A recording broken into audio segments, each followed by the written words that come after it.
here. Also, I do see a lot of museums now suddenly linking up their representation or their presentations on Google Culture Institute, as one way of sort of beginning that dialogue, beginning that interaction, But I think you will see more of that also.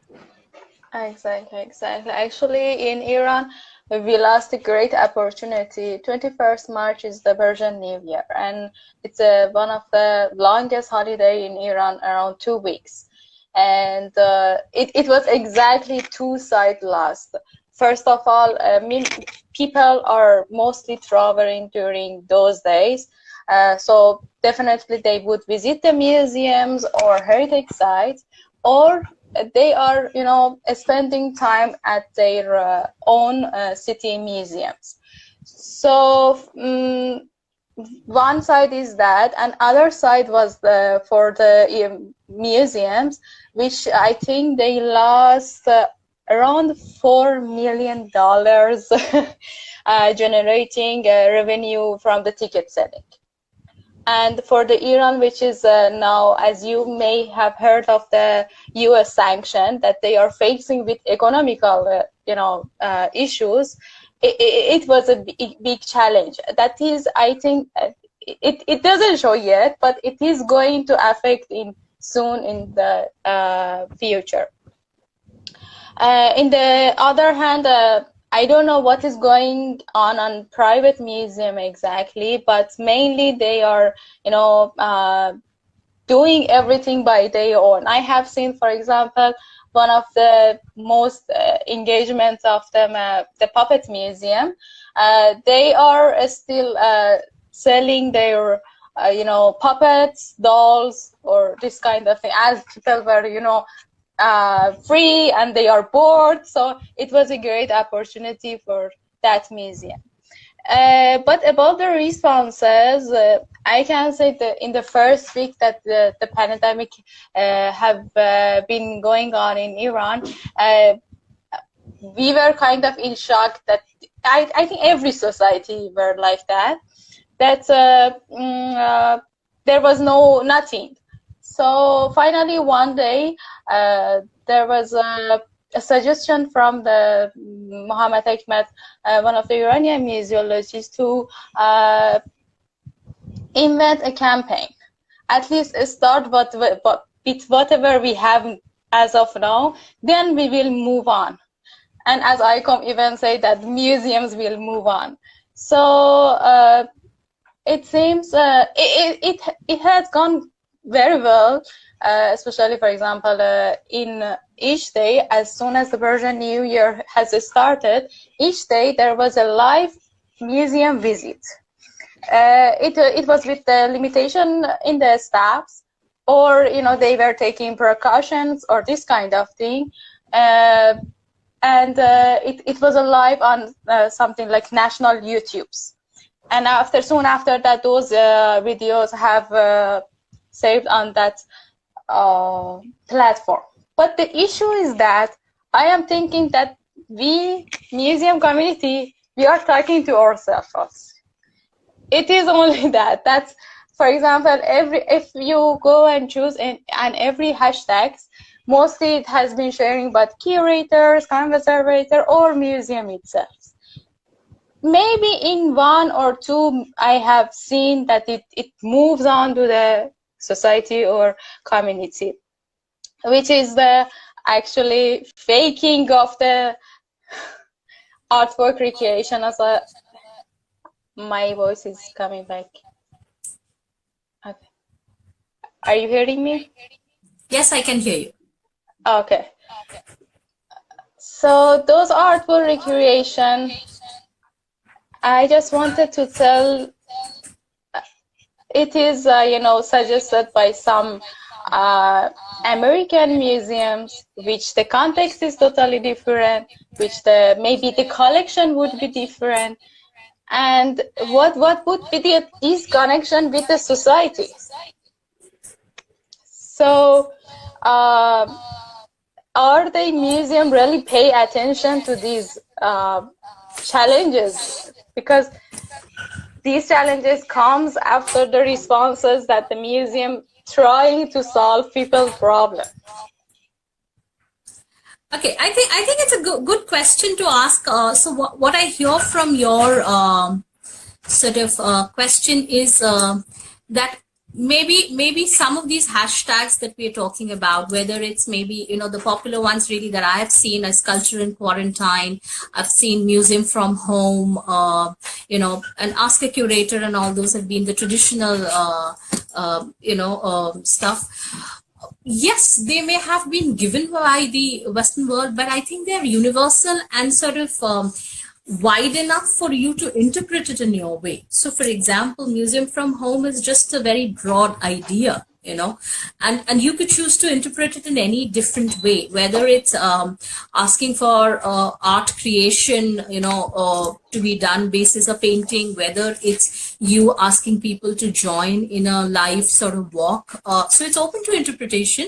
But I think the larger point that you're making is actually interesting and worth reflecting upon, that are these hashtags going beyond the community? Are we being able to bring in people who are otherwise not connected with the museum world into this discussion? And I think for that, firstly, I would think that observation is true even in the Indian sense, because if I look at youth's regular postings, or if I look at hashtags that are otherwise trending with the masses, I'm not sure these are the hashtags that are trending. Okay, within the community, yes, they do have a certain traction. My sense is, if you want to do a lot of crossover into communities that are otherwise not as invested in art, culture, history, or museums, you will have to start tying up or collaborating with people and youth influencers and influencers who are sort of aspirational for that particular community into which you want to expand. You know, so if it's the youth, you'll probably have to look at youth bloggers. You'll probably have to look at youth content creators, and that's what I meant when we earlier talked about language, because maybe some of that youth content creators that you're talking about, some of those people have a slightly irreverent way of talking about things, and that is what appeals to a certain youth target audience. So we will also have to see, you know, who becomes the intermediary to translating our content and what we want to say to the community that we might want to reach out to, because that's the only way we will break into communities who are not part of our core contingency at the moment.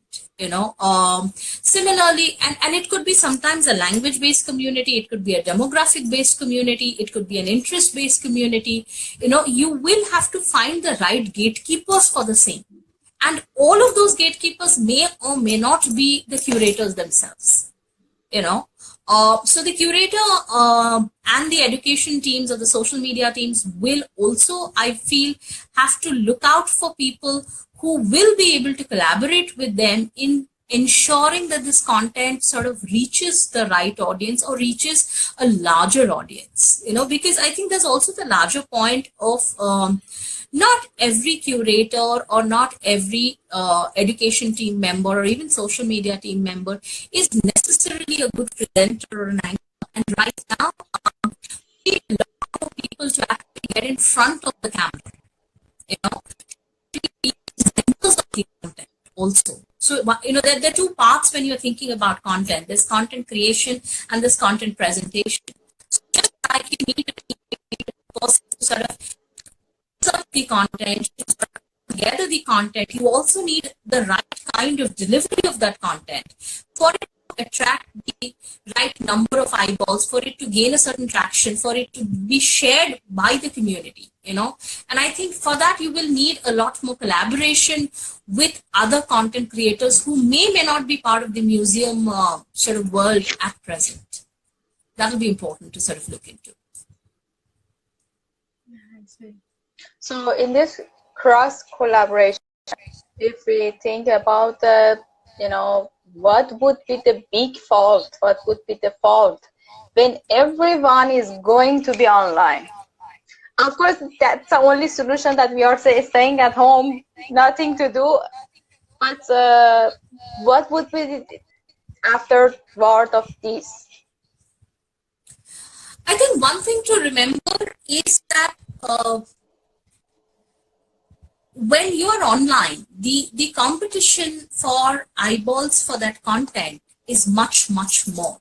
Remember, your content is fighting with a Netflix content, your content is fighting with an Amazon Prime content, your content is probably even fighting with something on YouTube, and just lots of other webinars and lots of other Instagram lives in terms of competition. And it's important, therefore, to understand what's going on in the ecosystem, and keep a watch out in terms of what's the packaging going to be like, how sort of long or short do I need to keep the content, and be very, very clear about content structures, because depending on which platform it is, the content structure will need to be sort of created differently. You can't just put out the same content everywhere. You will have to look at language, you'll have to look at packaging, you'll have to look at content structures, separately for a Facebook, where you have a much older audience currently than, let's say, an Instagram where you have a much younger audience, or for Twitter where you might have a far more opinionated audience wanting to sort of debate out everything. So it's important that when you're putting out something, it's not just the same content on each platform. You will have to start looking at content strategy by platform. You'll have to start looking at packaging by platform. You'll have to look at content collaborators by platform, because everyone's not an influencer on every platform. So you will have different influencers across platforms also. So it's important to sort of be mindful of those kind of things. And also, while maybe some people have gone online a bit under duress, but I think it's also an opportunity to start thinking about what would one want to do once this is over, because it's also opened a certain window, which also gives you a certain traction to start thinking about what do we do once museums reopen. It's a good time to start thinking about that also.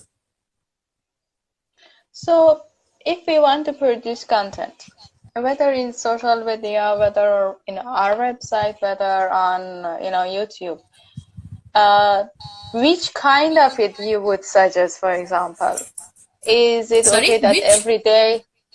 Which kind of it? I mean, whether it would be live or whether it would be podcast. Is podcast it has more interaction or attraction, or just text as usual that museum were doing it?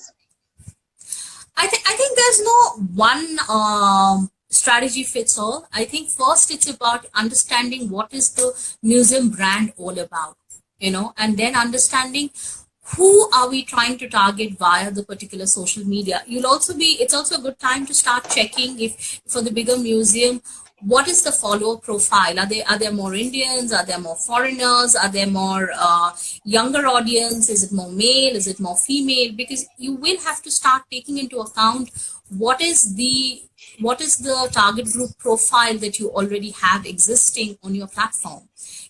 Understand their content preferences. Understand the specific objective of the content that you're producing, and then tie it to that.